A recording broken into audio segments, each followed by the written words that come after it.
മുഴുവൻ വനിതകൾക്കും ട്രാൻസ്ജെൻഡേഴ്സിനും KSRTC ordinary ബസ്സുകളിൽ സൗജന്യ യാത്ര അനുവദിക്കുന്ന കേരള സർക്കാരിന്റെ പ്രിയദർശിനി പദ്ധതിയുടെ ജില്ലാതല ഉദ്ഘാടനം റവന്യൂ വകുപ്പ് മന്ത്രി A P. Anilkumar Malappuram KSRTC bus terminal പരിസരത്ത് ഉദ്ഘാടനം ചെയ്തു. പദ്ധതിയുടെ മലപ്പുറത്ത് നിന്നുള്ള ആദ്യ ബസ് സർവീസ് മന്ത്രി ഫ്ളാഗ് ഓഫ് ചെയ്തു.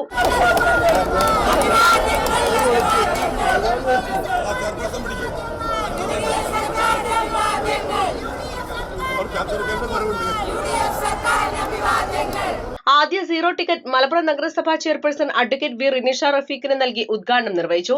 മുൻ എംഎൽഎ പി ഉബൈദുള്ള, നഗരസഭാ vice chairperson Jithesh Anil, standing committee chairman Haris Samiyan, ward councillor Najma, Malappuram KSRTC assistant transport officer M V. Anas, രാഷ്ട്രീയ കക്ഷി പ്രതിനിധിയായ കാർത്തികേയൻ, തൊഴിലാളി സംഘടനാ നേതാക്കളായ സെൽവരാജ്, സന്തോഷ്, രാജേഷ്, യൂസഫ്, ഫൈസൽ, ഷിഹാബ് എന്നിവർ ചടങ്ങിൽ ആശംസകൾ അറിയിച്ചു.